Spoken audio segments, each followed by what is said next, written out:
What's up, everyone? Good evening. Welcome back to another episode of Tequila Talks, your friend Tequila Bay. And tonight we're going to be showcasing and talking about one of my first experiences with luxury tequila, which is Jose Cuervo Reserva De La Familia.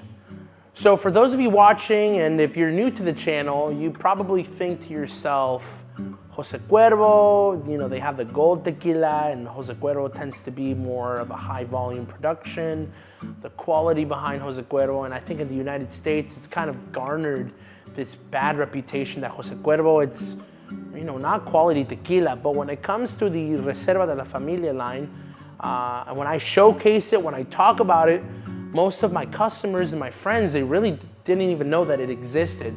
So Jose Cuervo de la Familia, for me, it was one of my first experiences with high-end tequilas, but also a gateway to showcase and talk about the history of how tequila got started. Jose Cuervo were the first tequila producers, and back in 1758, Jose Antonio Cuervo was provided the opportunity to get land from the Spanish crown to start planting and harvesting and producing tequila. His son then followed in the tradition of the Cuervo family to produce the very first vino mezcal tequila. So the vino mezcal, before tequila became its own stand-alone product, and before the modern techniques of old world distillation were introduced to the new world, the vinos, or the wines we were making, and they were producing tequila wines.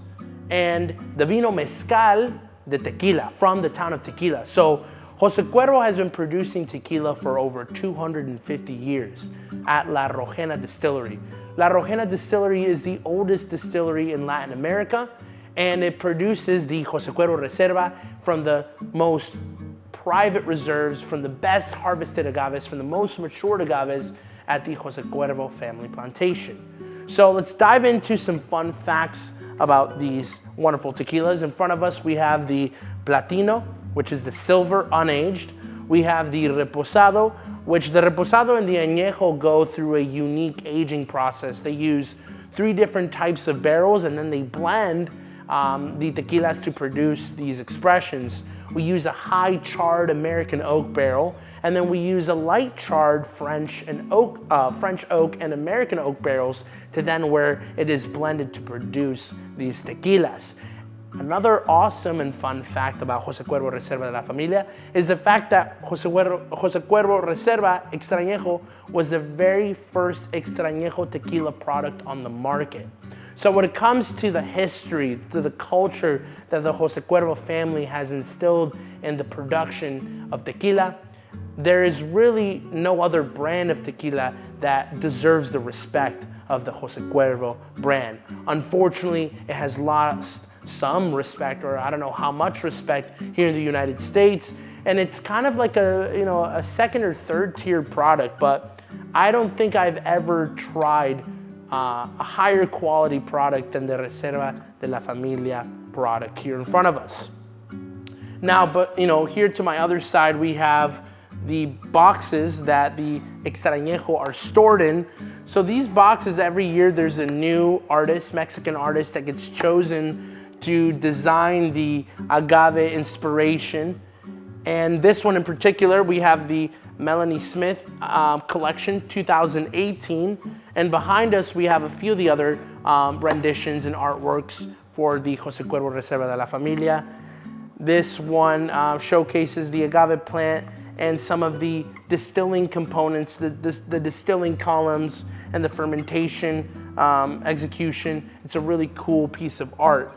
So combining Mexican art, combining tequila production, which is another form of Mexican art, Jose Cuervo Reserva de la Familia does an exemplary and amazing job to produce this wonderful tequila.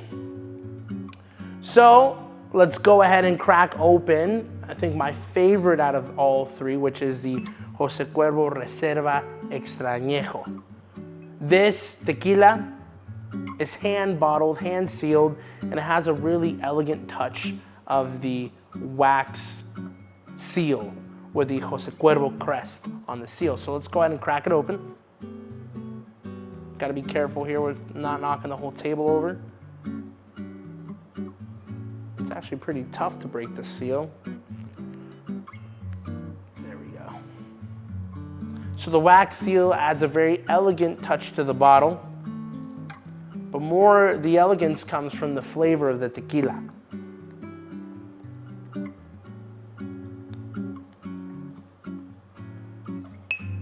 I've had this tequila many times, I've emptied many bottles, and my favorite part of the Jose Cuervo Extrañejo, Reserva De La Familia, is the color that is produced with this tequila.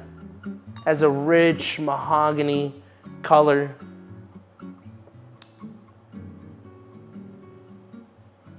Amberesque. And on the nose, it has complexities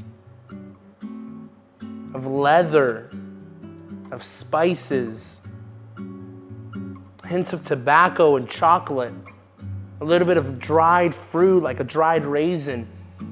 It's almost like a fine brandy, fine cognac. That's how complex and aged and well developed this tequila is.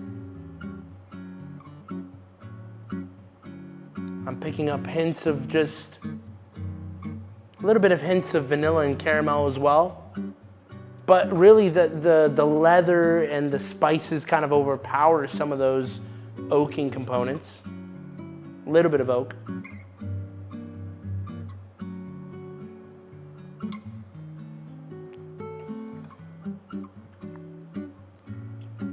And you know, when you get a first sip and a first taste of the Extrañejo, it's cool, it's velvety, it just slips on your palate.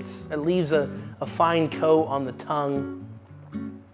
And those dried fruit components, hints of cherry, it's the most strong component. So it's strange enough how like the aromas give you this very kind of leather-esque spice component, but on the palate it's very fruity, dried fruits, cherries and raisins, chocolate. As it mellows out on the palate, a lot of the chocolate's coming through.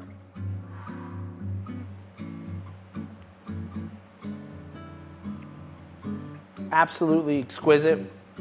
Highly recommend the Reserva de la Familia.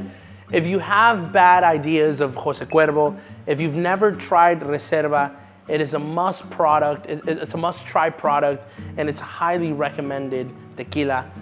My first experience with ultra high-end tequilas, and the very first Extrañejo tequila to hit the market, Reserva de la Familia Extrañejo.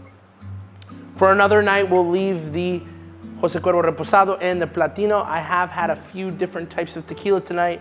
I don't think I can continue to have more. You know, if not, I'm gonna pass out and fall asleep here at my restaurant behind my bar, and I don't wanna have, you know, my friends and my staff walking on me like that. So we're gonna cut off the tequila drinking. I think I am gonna finish this one. I can't neglect this great tequila, Jose Cuervo Reserva de la Familia. Amigos, thank you for tuning in tonight. It's been great to be able to share this wonderful tequila with, you know, the ideas that Jose Cuervo is a bad tequila, but being able to showcase and talk about Jose Cuervo Reserva and how high of a quality product that they're producing at the oldest distillery, at the oldest tequila producer, over 250 years of tequila history and knowledge. Salud to that. Thank you very much for tuning in. Please follow my channel. Give this video a like, post a comment, give me your ideas and your concerns or your comments if you've ever tried this tequila, if you haven't tried it.